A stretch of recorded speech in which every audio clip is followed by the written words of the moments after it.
Hi, I'm Miguel Plain, and you're listening to The Revenue Formula. In today's show, we talk about our favorite growth hack, QBRs, how you can build habits around them, how they will make you better, and how to run the first QBR.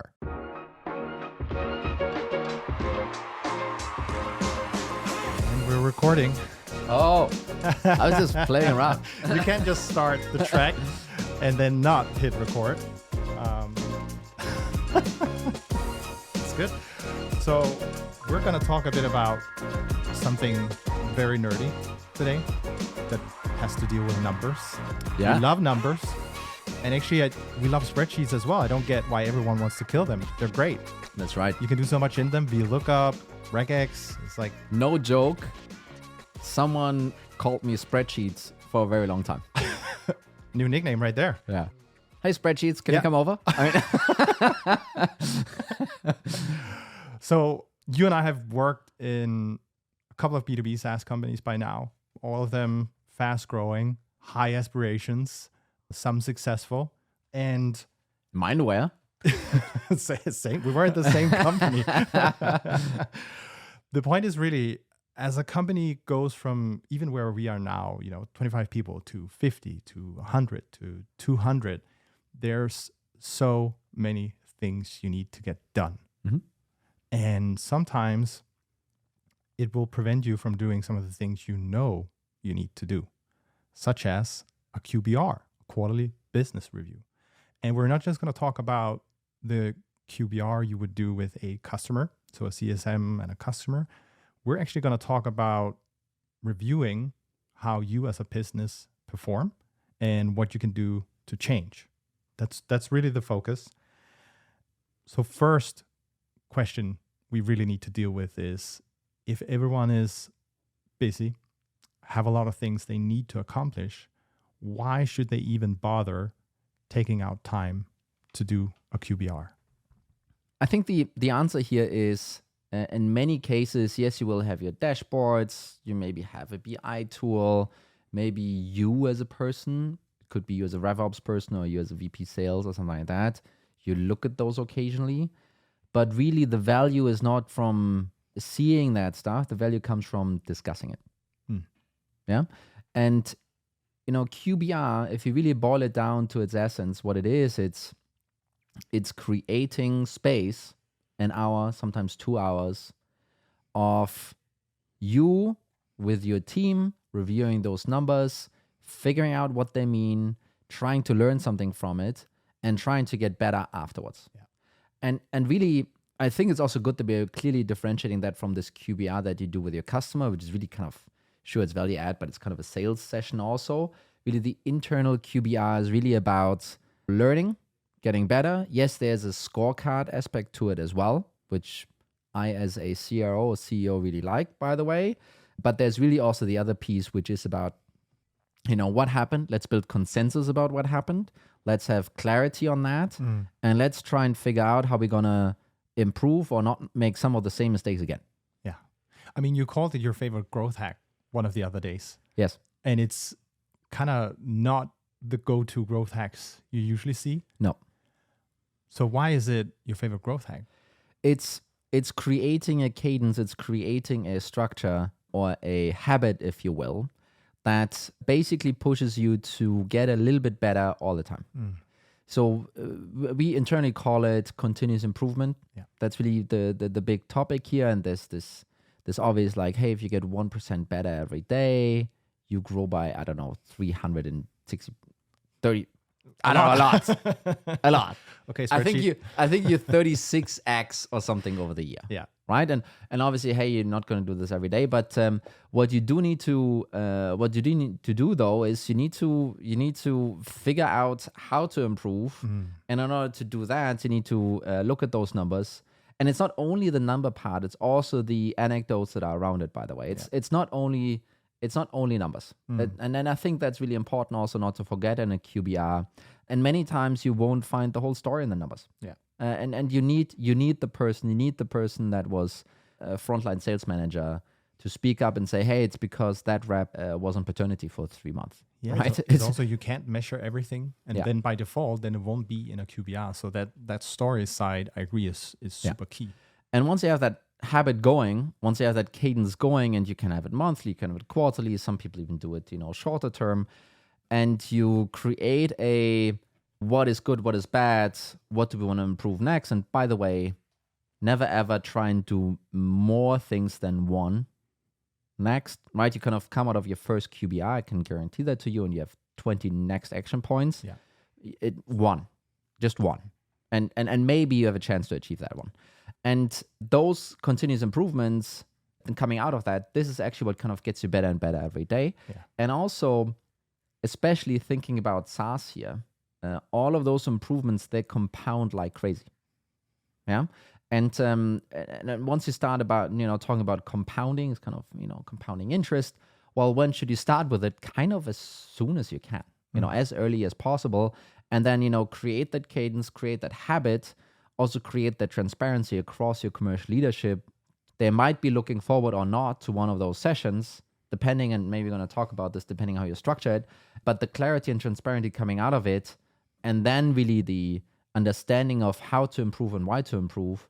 I think if you do this consistently, if you do this, let's just say not every month, but every quarter, I think you will grow a lot more than, hey, saw this new SEO hack on LinkedIn and I'm going to implement that tomorrow. Yeah. And I think it's that continuous improvement is really the kicker, because that's what built compounding interest. The first time I myself really started doing it was we rolled out some of the Scrum principles in marketing.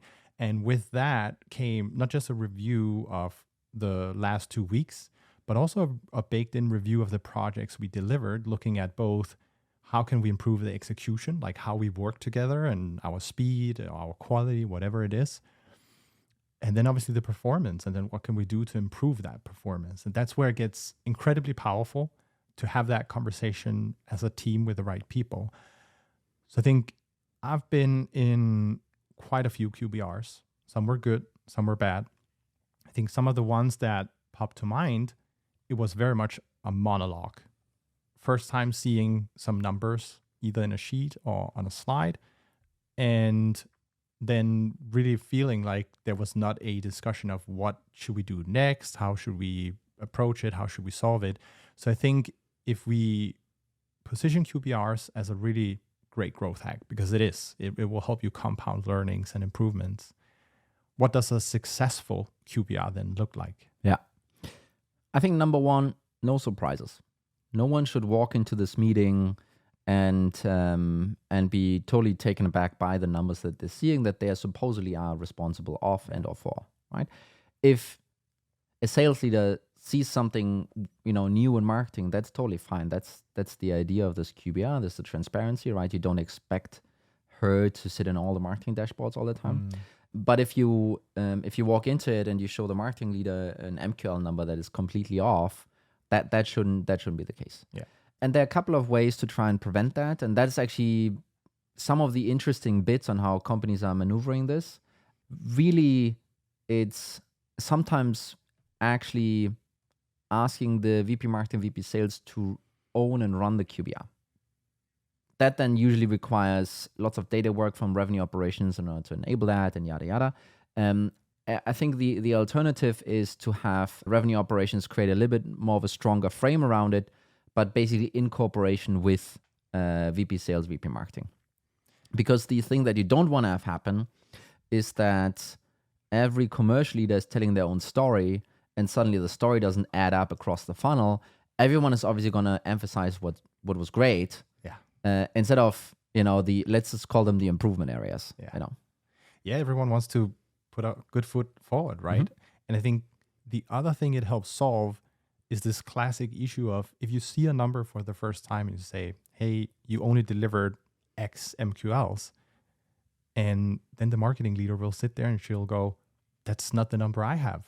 And then it kills the whole meeting, because it becomes about the numbers. Are they accurate? Can we trust them? And that's beyond the purpose of that meeting. And no, you can shut down the meeting at that moment. Yeah. Then it's done. Then it's over. Yes. And that's where I really, so the let's say the great QBRs I myself have been in, there's always been a conversation in advance where someone in revenue operations have found something interesting, and we'd sit down and discuss, hey, what happened here?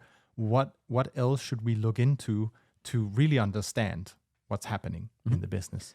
And I think that's really item number 2. I think you need to have a recurring theme happening in QBRs and MBRs.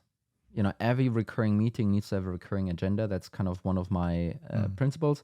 And what you want to have on top, though, is deep dive topics and areas. Yeah. And you just mentioned one of those deep dive things, right? It's, something is going off here. Why is it going off? And maybe someone says, it's a good question. I don't know. Yeah.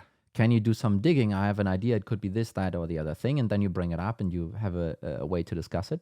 But also, FYI, you give that person that is responsible for the number, a little bit of time to think about a story that could be told around the numbers and how it, works together, right? And I think that's really crucial. So really having a recurring theme, a recurring agenda, plus deep dives that might be different from time to time, right? I think number 3 here, don't keep it at a, hey, we're only looking back, we're only reporting on numbers level. So we can hold you accountable. I think the accountability piece is really important. Yeah, totally. Yeah, and really, most people don't like it, but it is really important. I think the especially if you are, as a revenue operations person, running those sessions, I think what you need to keep in mind is most of those leaders know that they didn't hit a number that they were told to hit. So coming back to that topic all the time and being like, why and this and that, I think this is number 1, not helpful in many cases. But number 2, it's also probably not helpful for your relationship to that commercial leader, right? It's you're going to walk out of this meeting and the other person is going to think, what an annoying shit. Yeah. All right. And so you want to avoid that, because you don't want to be that person. You want to be the partner to the commercial leader. And what should you do instead? Well, what you should do instead is actually looking forward. How can you help the VP sales hit the number next quarter? How can you help the VP marketing to hit her whatever number next quarter or for the year or whatever? Yeah, and I think that's one of the things we've heard from, not just our customers, but people working in revenue operations, is sometimes it's hard to position yourself as that strategic business partner. And if you're not perceived as that, you have a problem. But, that's back to what you said, the cadence and the structure around the meeting, actually sitting down in advance, discussing some of the things that you see and preparing and actively wanting to help. Because, if you're a sales leader and you missed target, guess what? Before that meeting, and you're not very happy about it. Yeah, and you know what? It's not going to help that VP sales that you didn't hit because your conversion rate went down. It's like, okay, thanks spreadsheets, bye. I was spreadsheets in that story, but and doing it the other way around, and then flipping and saying like, hey, if you keep that conversion rate, we will need to produce so many more opportunities, and that will put so much more pressure on marketing. And hey, marketing, can we do this? Yes, maybe no. Let's have a conversation about this. Really, this then becomes a let's solve the problem across the funnel conversation looking forward. And there will be some pressure then on the VP sales. Like, okay, I think I need to notch it back up a couple of points, that conversion rate. But also, marketing will look into trying to create more opportunities or whatever the solution is going to be.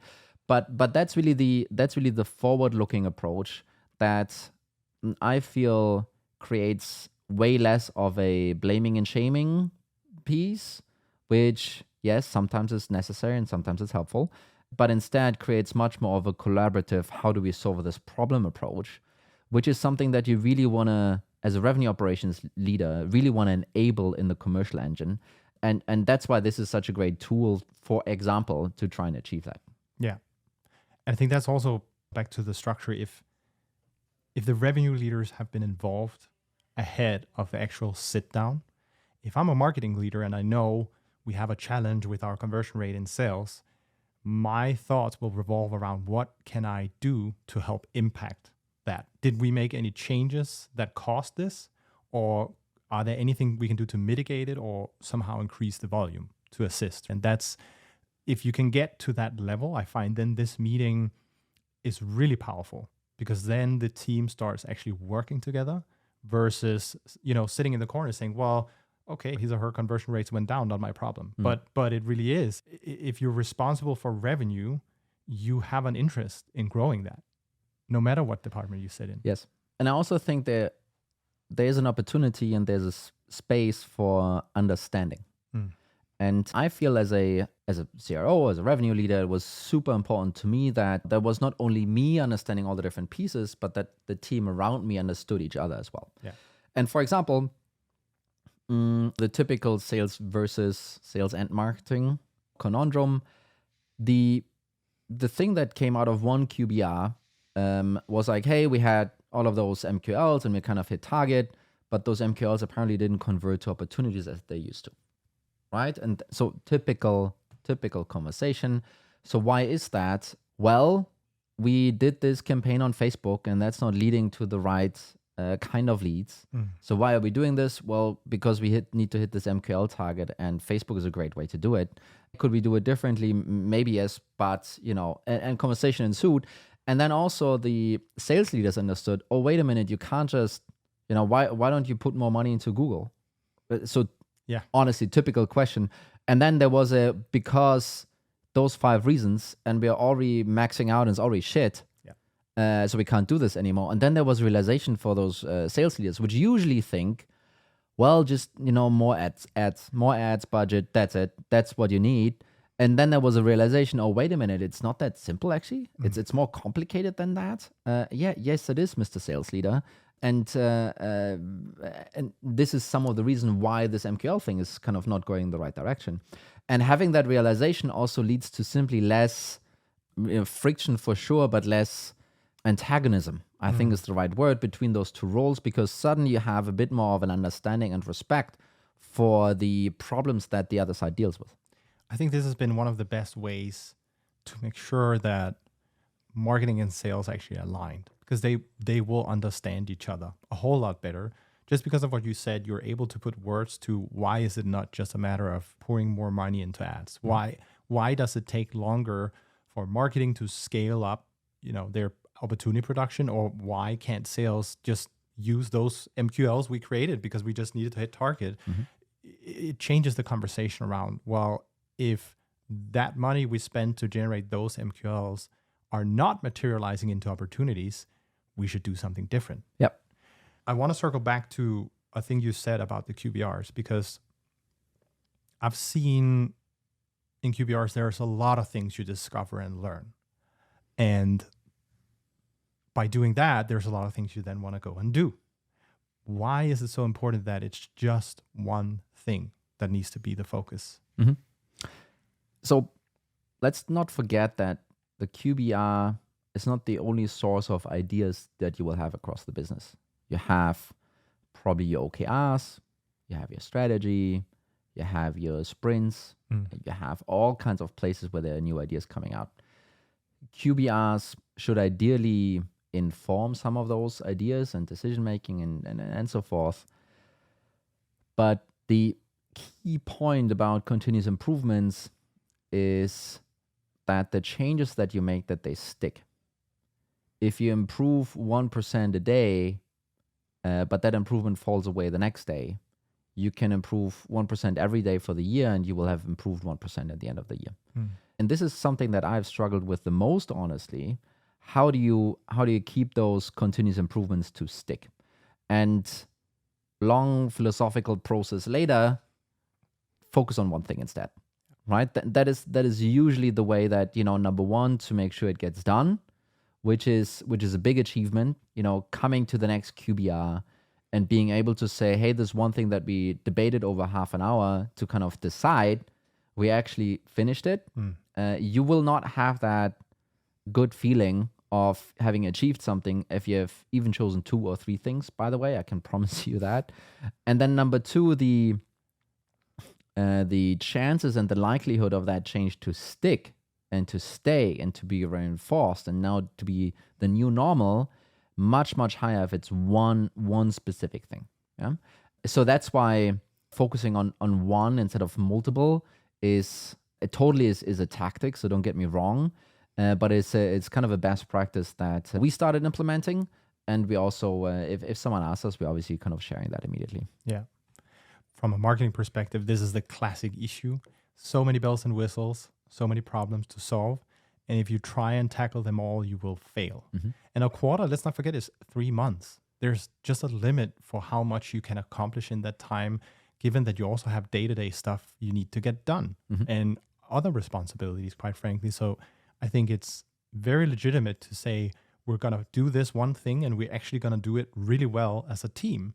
And it's a lot easier to rally a team around one thing rather than saying, okay, and here's the next thing, and here's also the next thing, right? So I like how it sets up the revenue leaders to actually go and convey it to the team why it matters, and then ensure they can actually execute on it. Yeah, no, absolutely. And I think this is, again, where also revenue operations comes into a degree, right? Yes, sure, you create the frame and maybe the content of the data side for those QBRs. I think the almost increasingly so job definition and purpose also for revenue operations is to create that understanding across the revenue engine. We talked about it. I think a QBR is a great way to try and kind of have those conversations. And then the third thing is, let's just say you decide on conversion rate for sales to be the topic that needs to be fixed. The wonderful, wonderful VP salespeople that I've been working with, their days are already completely blocked out with just doing the day-to-day stuff. Yeah. They usually are not the greatest project managers. They usually are not able to put something like this together, simply not out of, smarts, simply out of capacity, right? And this is actually where then revenue operations can step in and provide some of that structure and framework as well, right? Kind of, setting up the first meeting to talk about it, get their attention, try and distill what we could do into a project, and then try and, push that project through with either additional resources that are necessary. Let's just say it's an enablement person that needs to be kind of found, and so forth. And this is, again, something where revenue operations can be a true helper. And helping, steering strategic shifts here together with the VP of sales, instead of being, number one, either the admin for the systems, or, hey, can you pull this report because I have a difficult conversation coming up, or the, I'm getting bad rep sheet at the end of the month because, I didn't hit this thing here. And again, this is all about shifting some of the ways that RevOps, think about themselves and actually add value to their organization. Yeah, couldn't agree more. And I think also if anyone in revenue operations want to position themselves as that strategic business partner, they shouldn't just be monitoring projects. They should actually assist however they can, right? And I think that's super, super crucial for that team. Yes. And kind of taking almost, maybe one step back here. So sure, you set up the QBR, you help the commercial leaders to understand each other, you create transparency, accountability, all of those wonderful things. What it also enables and helps with is whoever runs that team, it might be a CRO, it might be the CEO, to actually deeply understand and know what's going on. Many, many times, and especially if you're at the stage of a company where all of that rolls into the CEO, there's so many other things for her on her plate that she needs to think about than the details of the commercial and the revenue engine. And yes, as the company scales, that will take more and more of her time. But having one solid rock that continuously, gives her at least the same storyline and helps her to understand what the deviations are and why, and enables her later on in her one-on-ones with the commercial leaders to circle back and be like, hey, we had this conversation, I know, but I actually wanted to really drill deeper into this area. Can you tell me about this? Yeah. Currently, most leaders that go across, and by the way, the CEO will not log into Salesforce and refresh a report. They will not log into HubSpot and kind of try and do the same thing. And if you have a fancy BI setup, they probably also not do that. They will want to read a slide deck. I can promise you that for sure. And that is then really the opportunity for them to actually follow and know what's going on. Again, now as a RevOps person, if you're running this thing, suddenly you're creating massive surface to top level of the company, and suddenly it will be like, hey, when is this QBR ready? On the first of the quarter, by the way. And then you broke through and kind of you created value, and that probably that ask will not go away, by the way. That will stay there. And they're hooked. I think we kind of might have found a new nickname for you. No more. No. Now it's slides. You've upgraded. As you grow older in life. Yeah. QBRs, super critical. We're gonna go prep for one, I guess, pretty soon. That's true. Yes. And hope you got some really good advice out of this episode. We're definitely gonna circle back to this again in the future. Wonderful. Thanks, Mikko. Bye. Why wave? Yeah. Can you see it?